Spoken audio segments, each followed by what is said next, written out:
Hello everyone and welcome to the daily / weekly race guide. It's week number 30 and it turns out it's quite a good week. Not even quite a good week, it's a perfect week. We have race cars in every single one. Race A, Race B and Race C. Race A might not be for most people's taste, but let's jump to that and we'll have a look at it in a little bit more detail. Welcome to America then, and Laguna Seca for Race A. Before we get to race details, we have, of course, got an ultimate track guide available for you. That's in the description. It will also play at the end of the video if you really want to grind out a lap time and really get a perfect lap. Really take a good look at that video. It's 30 minutes of actual pure detail of how to pick out braking points, etc. at this circuit. Anyway, let's bring it back to the daily race now, and let's have a look at it in a little bit more detail. So, we are racing 4 laps here at Laguna Seca. It's a grid start, which does make turn 1 a little bit carnagey, and we're on racing hard tyres. Now, why are we on racing hard tyres, you ask? Well, PD, in their infinite wisdom, have given us a FF race here. So you have a choice of 4 FF cars, of course. With the grid start, it's a little bit sketchy. You will need traction control, by the way. But, of course, which is the best? Overall, across most tracks, the best FF car, of course, it's the Audi TT. So that is the one I would pick if I was you. One person did race a Volkswagen in this, but let's jump to the race and I'll give you a few tips and tricks. So here we are at the start, traction control on 1, of course, because it's front wheel drive. Look how much it is used there. Red, red, red, red, red, red, red, red, red. Change gear, it's still red, and then we whacked it off there. So well into second gear before you take traction control off. You see Quinton got... went straight in front of us there, knew what was happening, so here I was just like, whoa, I'm not getting into that lot. Look at that, 3 wide turn 1. Penalties galore here. Remember, the penalty system at the moment, not very good, let's be real here. But we leave that corner, we're still in 12th place. I'm not too worried at the moment, and the Austrian there, Lindes, lagging all over the place. I got very concerned very quickly because I didn't want to touch anybody because of this penalty system. So I was trying to avoid any contact with a laggy car as well. Fortunately, got back to 3 bars there briefly. As we continue on now towards this left-hander, see, it's all very well and good. We're up 2 positions. A little bit of lag still there. And I was like, oh, let's go for it. Whoa, wait, no, we can't. Oh, hey, Diglett. You've got a friend here. They're going to party with you. As we've not seen Diglett in quite a while. I hope Diglett's okay, actually. But through there we go. We'll talk about a little bit of a lap guide briefly. Of course, as I say in the description, the Ultimate Track Guide series is there where you can really go into depth at this circuit as we head towards the corkscrew for the very first time here. So be careful not to cut any of the corkscrew. It's a 0.5 second penalty for doing that, and you will lose out on possibly a position. It's not the end of the world, 0.5, because you're going into a braking zone. So it is happy days in terms of, oh, I accidentally cut it, I might lose 0.5, as we just got the inside of the Austrian there, heading towards the left-hander. I noticed the Austrian is still on my inside here, so I can't take the apex. Got to go around the outside, but we should have a good run out the corner. Linda's gives me plenty of room there as well, so happy days. Nice racing there, mate. And we continue on now, and we're going to advance a bit further ahead to show you a Moron, basically, in a nutshell. So you can see Alex in front got a penalty for cutting the corkscrew, believe it or not, the one I was just talking about. So we're going to come through this right-hander here, and we're going to accelerate, obviously, onwards, and you can see just ran wide there. So we're going to go around the outside, happy days. And then we head towards the brake zone, decides not to brake, decides to push me, and then hit me off. So Moron of the day there. Good news is actually the penalty system actually worked and gave him a 4-second penalty. While we lost a lot of time there, at least it gave a 4-second penalty. So, you know, a bit of a round of applause there for the penalty system. A 4-second penalty for Alex. I checked the replay after just for curiosity's sake. Let's go on a bit of a lap guide now. Quick lap guide for you. I'll say detail 1 in the description if you really want to look at it in depth. Heading towards turn 1, obviously you got the boards on the right side and these white lines. Use the number 3 there for your brake marker just before it, of course, so you can just see I've just gone on the brake right about now. You're going to brake, don't go over that white line as well because you will get dirt on your tyres, and then you want to keep it tight for this left hand. The double apex, of course. Second gear, you see I'm just bouncing the throttle. When I know I can accelerate out and not understeer off, I then plant my foot. Heading towards this turn here, you want to use the gravel there. As it changes into that darker gravel stuff, perfect brake marker for you. Just be careful of running too wide there at the curb. It's a common thing to do, and you get a little bit of oversteer. Not too bad in a front-wheel drive car, of course. Just plant your foot if you do get oversteer. Through the right-hander we go. Be careful of the sausage, of course. Heading up here, so your point of reference is the end of the curve here. So start turning in. Generally speaking, you don't have to brake. It's more of a lift, and I would recommend just doing that lift, practicing this lift, because you'll actually maintain more speed. As I broke a little bit there because I went a little bit too quick. but you can just lift and go through that corner. As we head up towards this left-hander now, look on the right side, we have the billboard there. Now you can see I'm already on the brakes here, so we're braking just before that billboard, so just, you know, don't brake at it, brake before it. But if you brake at it, it's not the end of the world. You can still get a nice line through. As you see, I reckon I broke a little bit too early there. As we continue on through here, we're going to head up to this one, the deadliest corner on the circuit, I would say. So as we head up here, the number 2 board here is a little dab of the brakes, and you're going to chuck it in. Because we're on hard tyres, you can't brake any later like you would normally. So let's just continue on with that now. And we missed the apex a little bit there, and we continue on through. You can do that much faster than when I demonstrated there. So we head up towards the corkscrew. Now this is where you want to brake before the crest of the hill. So I use that line as my marker. You see I'm already braking, and I'm slightly on the throttle there. That's to straighten the car up, of course, and stop any oversteer. But as you're going over the crest of the hill, just be very careful. You can add that throttle just to straighten the car up a little bit. I don't have to this time. You want to cut the left and then try and straighten up to the right as best as you can. Stay in 3rd gear. Minimize wheel spin, of course, as we head down towards the left. This is just a balancing of the throttle there. Dab the brake a little bit. It's all nice and easy there. Right, as you head towards this right-hander, the number 2 board there, you can just see I've just started braking there. Dab at your brake, or actually go on your brake for a little bit, but you're going to try and get really tight here. The corner has camber, so if the tighter you get it, the better you will do it. I don't quite hit the apex there. Heading towards the left-hander, you're going to see the Moron up ahead. Absolutely wipe out Quinton in a second. But the number 3 board on the right, if that gets wiped out, you've got a little white dab on the left there you can use as well. I've not highlighted it here because it's right underneath the time there. But basically, you can look for those two. And you can see Alex just punted Quinton off there. And watch what he does next, the next Spaniard. So, Moron of the day. Happy days to you Spaniard. Because, yeah, he keeps pushing him off. So the other Spaniard goes, no, mate, don't do that. Anyway, that's the end of that. We got a little punt at the end. Happy days. That is race A for you. I hope that little lap guide, and I hope you can have some fun here at least. I think the other 2 races are better to race. So let's jump to that now. Let's have a look at race B and where we're going. Welcome to Germany then, and race B. It's like a deja vu moment because we were here last week, but we're not on the Nordschleife this week. We are on the GP section, the section I actually quite like racing, to be honest with you, and I like the combo this week. So what are the race details first of all? Well, we are racing 4 laps here at the Nurburgring GP circuit, and we have a rolling start. Now, some of you may start on the last corner, some of you may start before the last corner. I didn't need traction control in the car I selected. You may need traction control, just be aware of that. And of course, we are racing on racing hard tyres. Nice little sprint race here for you. So what are we racing in terms of the cars? Well, we are racing Group 3 machinery. So we have a Group 3 sprint race here, and it can mean a lot of action. Now, when I checked the leaderboards, when I originally checked the leaderboards anyway, Porsche was at the top. So I recorded the Porsche. And you can see that in front of you right now. However, when I went to the race, the Peugeot RCZ was top. And I know it's very good here as well. So, you know, as always with Group 3, bring what you like, have a fun race, and enjoy. Now, let's jump to the race, and I'll give you a few tips and tricks. So here we are at the start, as always with Group 3. I show you the grid. You see lots of R8s, lots of 911s. We've got an AMG in there, an SX, a GT by Citroen. So, mainly the handling cars. Oh, I missed the Ferrari as well of La Rascal there. So, you know, mainly handling cars. So if you are after the power cars, maybe not the best, but I honestly think, you know, if you're so used to racing a Lexus, for example, use the Lexus. You know, use the cars you enjoy racing. It's Group 3. It's very close in the grand scheme of it with the balance of performance. Anyway, you saw I probably couldn't decide my brake balance there. I decided on 1, couldn't decide.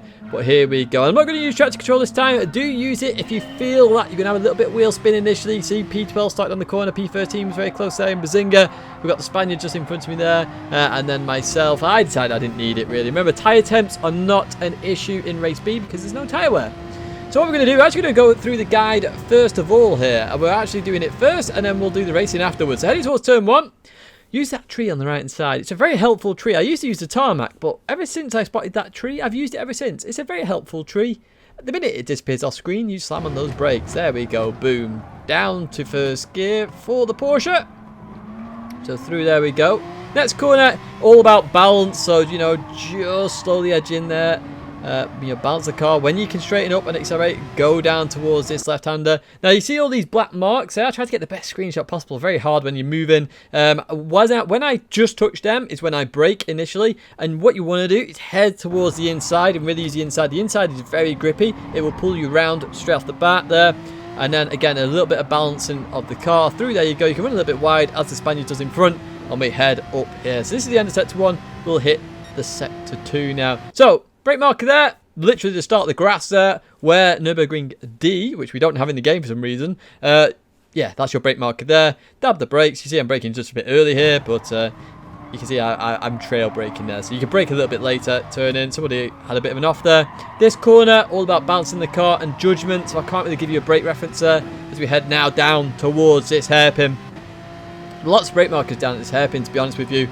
So I use that curb a lot. You know, the start that curb, it's where the cones are as well, very helpful. You've also got the tarmac on the right, and you've also got the tower there if you are last of the late breakers. But in Group 3, racing hard tyres, that curb is the best one to use, to be honest. Apparently the Spaniard there, Bazinga told me, the Spaniard was reading the label on the back of the Porsche, which is why he broke himself. I don't know what was on the back of Bazinga's Porsche, but even so, we go through there. And we don't go side by side. You saw I let off there because it's not a side by side corner. Now, as we head up here, the brake marker is going to be a little bit covered there by the Citroen, but you can just see it goes grass and then that grey little AstroTurf, then it goes tarmac. So what you do is you brake just after that grey little AstroTurf disappears, okay? You brake there and then you drop down. So I'm in second gear here in the Porsche. It will change depending on your car. This corner, of course, very much a balancing act. So, you know, balance the car through the corner. The minute you can accelerate out the corner, do so. Avoid the gravel, unlike the Spaniard there up ahead. Called Honda in a Citroen. I don't know. Anyway, we're heading towards the chicane now. Very sketchy chicane, I'd say. So brake marker usually there where the grey line goes thicker. That is the place where you normally brake, and it's what I use as a reference all the time. Not the cones for here because they're a bit useless. Now when you cut this corner, beware, don't cut that first part as much. You can cut that one a little bit more. Just make sure you have two wheels on the curb. Here's towards the last corner. White van man is back. We're using that on the right hand side there for the last corner. The minute that disappears off screen, hit the brake. Hopefully you'll turn in happy days. But that is going to be a little track guide. Now it's time for some good racing. As I say, it's a sprint race, so there is lots of action in this. Lots of people trying to make moves very fast. On that first lap, I don't know what happened in the lead battle, but there was a lot of battling, and they lost 3 seconds straight off at the hairpin. I think they were 3 wide potentially. But here we go. We've got a run on the Frenchman here, so we go towards the inside. The exact same move we tried previously. Not going to work out here, but I'm going for the cutback here for the long back straight, so I can have a better run at the Frenchman. So they go a little bit deep there, just dush. We're going to have a little bit of a cutback, get the momentum here and down the inside. And of course, we've got this slight right as well, which gives us a little bit more of a benefit. And you can see we are ahead here as we head towards the braking zone for the chicane. The chicken, of course. In we go. And again, you can cut that. You can cut as we do there. And now we're behind Max Power. And Jan's on there. So heading towards here. I'm trying to go on the outside again for a nice lovely cutback. I do these quite a lot, you know, because they're very helpful in daily races, I have to say. Move of the race, I would say, to do, because a lot of the time you just lack the momentum trying to get past and you can accelerate away. So Max Power had the slipstream there, so I'm now going, oh, I don't really want to do this, so I back out of it a little bit. Max Power goes a little bit deep. Jansen then sees Max goes a little bit deep, and I just accidentally tapped Jansen just slightly. Obviously he tried to slow it down a lot in order to get the undercut, no, the cutback, sorry, on Max Power. So nothing major in there, do you know what I mean? Max Power got the move done. There was only a slight tap, nothing major. We go on the inside here. I'll say that's very grippy, that. And then we're going to go side by side through the right-hander. Very well played. A good racing there, my friend. As we leave that corner. And we're going to advance a bit further on now. We're going to have a last lap battle here with Max Power and the German. So we leave the last corner. It's like deja vu again. I keep doing the same moves over and over and over again. But we head down towards turn number 1. Again, same thing. Slipstream that I'm not in. So we head down towards the braking zone. So I expected to do that same thing here. So I thought, oh, do you know what? I'm going to try and go down the inside a bit more. Max Power saw that coming. So, you know, it gave me space there. Good bit of racing as we hit the left-hander now. So we're going for the cutback here. I can't quite put the power down there. Notice how I accelerated? It's like an understeering. I had to back out of that. That's what you should do if you start understeering. Don't understeer into the car. Try and lift off as best as you can. So now I'm going for some form of cutback here. Through there we go. Try and get a run on Max Power. We have a little bit of a run here, so now we're going to be going side by side. You can do side by side in this left and right. It's very, very much possible, as long as everyone gives each other room. Max Power gives me room, I give Max Power room, as we then head towards the right-hander. Obviously, you're going to have to slow down a lot more than you normally would. Give each other space, you can have a brilliantly good race. Now, obviously, the Audi, a little bit better in acceleration. The Porsche gears are very long, actually. Max Power gets by there, goes defensive then for the hairpin. So I think, ooh, okay, can I try around the outside? Is it going to work? Max Power stops it very nicely there. A little bit of rotation sliding there. The new DK is in town of Max Power. As we head up the hill, I'm assuming back in the Max Power days, actually. A lot of people thought there was DK, to be honest with you. But through there we go, the Schumacher S, and we're heading up towards the left-hander. Can we get by max power towards the end of the lap? Well, let's see if we can do it. It's very hard to overtake at the Nurburgring GP, of course, because there's a lot of flowing corners and it's lots less into right. So at one moment you could have the racing line and the inside line, and the next minute you're on the outside line. You see somebody up ahead, just get a penalty there. I'm not actually sure what that was for, 0.5 seconds. Kind of critical you don't get a penalty on this last lap, and you're about to see why. So as we head towards the chicane then, and in towards the braking zone, obviously I don't want to hit max power there, so broke a little bit earlier than normal. You see how much I cut there, and through we go. So I'm still looking to try and get by. Max power trying to get as close as he can to the AMG in front. Now, it says 0.5, but remember, Gran Turismo rounds up with the penalty system. It doesn't do anything else other than round up. So I was thought, oh, I must have been just out of it, and then voila, I was just inside it. So I've turned into Super GT. I've come in 6th place. Happy days. Not too bad. A decent race and all, but you have to be careful. There'll be a lot of aggressive moves as it's a sprint race. Let's now jump to race C, and let's have a look at that in a little bit of detail. Welcome to Japan then, and the Fuji with the chicane, not without the chicane. Yeah, we spoke about Super GT a minute ago. We are now actually racing Super GT, not literally Super GT. We are racing the race car series Super GT, of course. Now, let's have a look at the race details here. We have 13 laps, and it's a rolling start. Now, obviously, the straight on Fuji is so long. It's what was used for the Fast and Furious airstrip take, where they were changing gears for about 4 minutes. That's what he's used. It's the Fuji straight. No, it's not really. I'm joking. We are racing on racing medium and hard tyres. Now, racing hard is the only required tyre. However, racing mediums obviously are substantially quicker, so you will be using those in the race. Let's put it that way. And we'll talk about strategies in the race. Fuel usage times 3. Don't need to worry about fuel in this one, which is happy days. Normally you have to worry about fuel a little bit in this race series. Don't this time. But tyre wear times 13, which I thought was nuts when I first read it. But actually it presents some really interesting racing and some really good strategies. Now, in terms of cars, you want a car with good tyre wear, of course, because of that tyre wear times 13. And there's nothing better than the brand new Nissan GTR Group 2 car there, the Group 2 machinery. So that is the one I picked for the race. That is what everybody else races as well. Let's jump to the race, and I'll talk you through some tips, tricks, and the strategies available to you. Here we are at the start then. I'm just messing about with the throttle here. Just plant your foot, of course. Burn that fuel. It is not a fuel-saving race. This one you can go flat out in terms of fuel. Obviously, you're going to have to look after your tyres a little bit here. But as we get ready, you'll notice I'm racing hard tyres.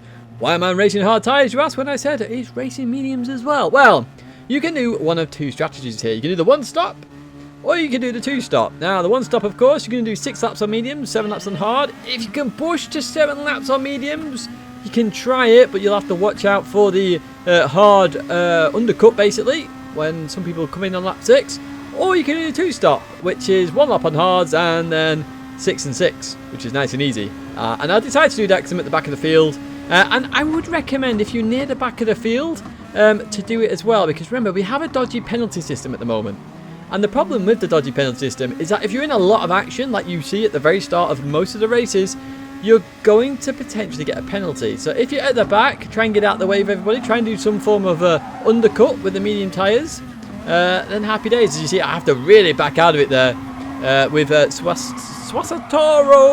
Sorry if I absolutely butchered that one. As we head towards the left-hander, you can see a lot of side-by-side action, lots of contact happening. They're now about to go 3 wide, 2 wide, 3 wide. We nabbed that one. Happy days.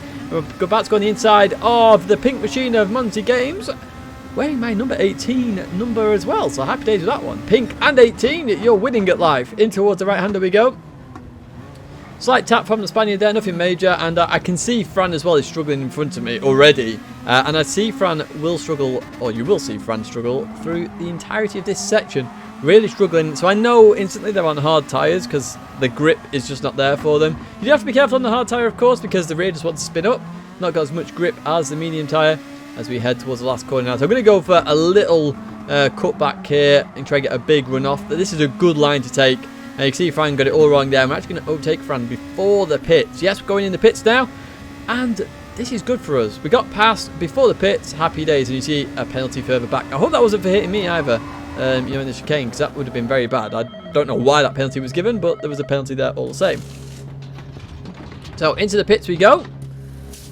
And out we go again. And now we're on the mediums. So we can race now on the mediums to the very end. I'm not sure what Monty's doing there. Came in after 1 lap on mediums. That's an interesting strategy. So we're going to do a little bit of a lap guide. And then we're going to look at some of the racing action and where you can actually overtake. There's some brilliant racing action in this, by the way. So heading towards this turn here, the left-hander. On the right-hand side, you've got the 50-meter board. You've also got the little orange dab on the left. You're braking well before that. You're braking in the middle of the 150, basically. So braking in the middle of here. You know, dab the brakes, chuck it in. So usually 4th gear. Clip the apex. Be careful of the curb on the exit there. That can spin you out. So I don't tend to use it. Going through here, you're just balancing the throttle here. Don't brake at all there. You remember, strong tyre wear. If you brake, you couldn't cause tyre wear. And your braking marker for this left-hander, that end of the curb there. The minute you get to the end of that curb, hit the brakes. Now, depending on your line, sometimes you will run deep if you use that. So you might have to back it out a little bit. The further left you are, as you can see, I run a little bit deep here because I'm more in the middle of the track rather than the far right-hand side of the circuit. Leaving that corner then. So we're in all the way down towards the chicane, and it's the most common braking marker here at the chicane that you use. On the right side, you see that orange dab of the barrier there. That's what I use for the brake marker all the time. Literally, as that disappears off the screen, you can brake. I brake a little bit early here, I think, from memory. Let's just have a look. Yes, I had to lift a little bit there. So, you know, brake as it disappears off the screen. Happy days. Obviously, you'll have to adjust that with tyre wear. 2nd gear. On the exit of that chicane, not 1st gear. And then the lamppost on the right-hand side. Or is it announcer? I don't actually know what that is. Is it an announcement or light? Who knows? Use that as your little brake marker and turn in for this right-hander. But with a chicane, you enter it on 1st gear. And then in between the right and the left, you jump to 2nd gear. Brake marker for this left-hander, it's the end of this curb here. So you start braking, you're going to trail brake here with the car. Trail brake all the way to the outside and then bring it back across. Remember, you want to keep the car straight as possible on the exit, just to get the foot to the floor and less oversteer, of course, as you see there. And then as we head towards the right-hander, that barrier there, where the orange dab at the end of it, again, perfect marker here. Multiple lines for this corner, of course. Be careful of people going up your inside. But you know, this is the better line here. Not all the way out to the exit, but close. Bring it back, straight line it. Notice very limited oversteer there because the car is much straighter. And I'm not trying to overturn the car because I've taken a tight line.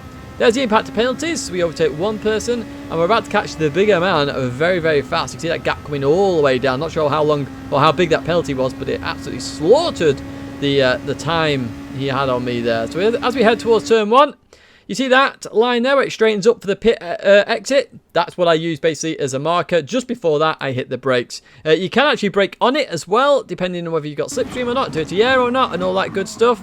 So just be careful of that, and that's my marker for that one. Also, as you leave the pits, it's just the end of the barrier. I forgot to mention that one. But as you leave the pits, the end of the barrier on the right, that is your marker for that. Right, let's get some racing going, folks. You know, we've done a lap guide, talked about the strategy, show you some overtaking moves and where you can make moves on this circuit. So the bigger man here is going to be entering the left-hander. Now, as I say, a lot of people will run deep here. It's just a common thing because people think, exactly as the bigger man did there, they outbrake themselves, or they broke a little bit early and they go, oh, I can release the brakes, but actually you can't. You want to get it turned in tight. So we're actually going to go for the move down in towards the chicane here on the inside. Quite a standard move here. You're going to have the inside line. It's a very tight corner. Keep that corner. There we go. So there's 1st gear. Up to 2nd before the left, and then flat out there. You see another Brit there going off to Narnia. And in towards the right here. And we're up into P14 already. Now, obviously, we're catching the hard runners here. So these guys are all on hards, and they'll be going to mediums later on. So, you know, we're going to make bits of moves here, there, and everywhere. So side-by-side here never works. So I go for the move here, and you're about to see the perfect cutback. Watch this. Oh. Beautiful. Pure driving. Pure racing. Oh, honestly, that was beautiful. I absolutely loved that. In the stream, which we unlist the stream, but you can watch it from Discord, of course. Watch that as well. It was beautiful. So I noticed that the driver was trying to outgun me on the corner, so I thought I'd brake early and let them run a bit deep, and that's exactly what happened. So Toad there with a penalty. Up into P10, and Vegas is letting me go here. So shout out to Vegas for that one. Thanks very much, mate. And heading towards the braking zone. If you just look at the radar, Vegas is going to lose out a little bit here to somebody behind as they go a little bit deep. No, Vegas keeps it, actually. I thought Vegas lost out, so, you know, fair play with that one. Continue on to lap number 7 now. So, obviously, a lot of people got in the pits on lap number 6, which is why we gained a little bit. However, we've done this one extra lap now compared to everybody else, so we're out of sync. We're about to go into sync for the remainder of the race, as is the Finnish driver ahead of me, who pushed the mediums for an extra lap here as we took it into the pits. I just clipped the barrier there. Set mediums as fast as possible. Just honestly spam that button if you can. If it's just mediums again, spam it. It's well worthwhile. So as we now lead the pits, happy days. Oh no, the finish driver was on hard tyres. He's now on mediums. Apologies, I made a mistake there. I thought he was on mediums. Never mind. As we head towards the right-hander, and you can see we're coming out in P8 here, so we're trying to get the move done as fast as possible. I actually thought he was on hard here, so I thought I was racing somebody on hard. I was actually racing someone on mediums. Well, you learn something new as you race. So I look to try and get the move done here. So he gets it all wrong, trying to defend from me, looking too much at me rather than the track in front, which meant he turned in a bit too soon. Made a mistake there, so obviously he's going to be struggling here a little bit. So I go, okay, thank you very much. Try and dive down the inside here, get the job done. Ran a little bit deep, but I left loads of room on the outside there. Get that job done. So that is a place to overtake there. Try and extend the track on that right-hander. You know, run all the way out and then tuck it in and keep it tight. It's a good move, but what you can defend from that is to try and go for the run on the outside because they have to give you room. Not everyone will give you room, let's be honest. It's racing and the daily races. Now, this is something interesting. This is something I do not agree with in the slightest, is weaving on the straight. So that one is skeptical anyway. Then we go to the right. That one's fine. And then we go to the left. The first bit where we go right and then left, I don't fully agree with it personally. In towards the braking zone though. We're going 2x2 here. I try to go around the outside.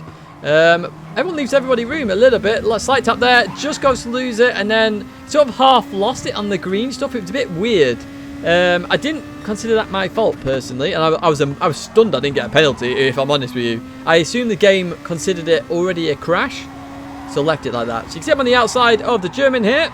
We have a lovely little side-by-side moment here, but I'm going to keep that position. He was trying to be very clean there, you know, going side-by-side. The finish driver looks like he's gone for a move as well on the German. Obviously, these are on hard tyres. I know these are on hard tyres because we're catching them at a fair pace or not. So, yeah, kind of an interesting one. Let me know what you think about that dark green car and the spin. It's kind of weird, just a weird action, to be honest. The rear came out just as I was next to him, basically. So, we're catching up to Just Dio now. I just didn't agree with the start-finish straight. It's not like, you know, it's the end of the world. I see what you were doing, trying to break slipstream. But you're not going to break slipstream on a 4-mile straight that Fast and Fury. They didn't use it, honestly. I'm just joking with that. So anyway, we're going to try and fight for P4 here. So trying to go around the outside here. Again, this is that kind of line where, you know, you want to straighten up the car as best as possible. They go defensive, straighten up, get an awesome run out the corner, and they can't do anything about it at that point. You are ahead.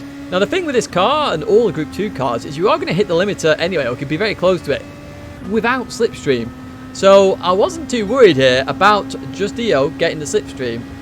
So going to go for the inside here. So I thought, okay, you're going to try and outbrake me here. So I'm going to try and go for the cutback. I see it straight off the bat. You can see that. Give room. Try and get up on the inside here as we accelerate out. Much better run on the exit there. And we are going to take that. So I actually go really aggressive now into the left-hander. Brake really late. You see the car over-rotate a little bit. But we keep that position. I don't want to use the curb, as I say. It's a little bit buggy. Yeah, Boca Momo pitted because they're on hards. Went back to mediums. We got P3 from the back to a podium. Happy days. So lots of little places you can make moves there.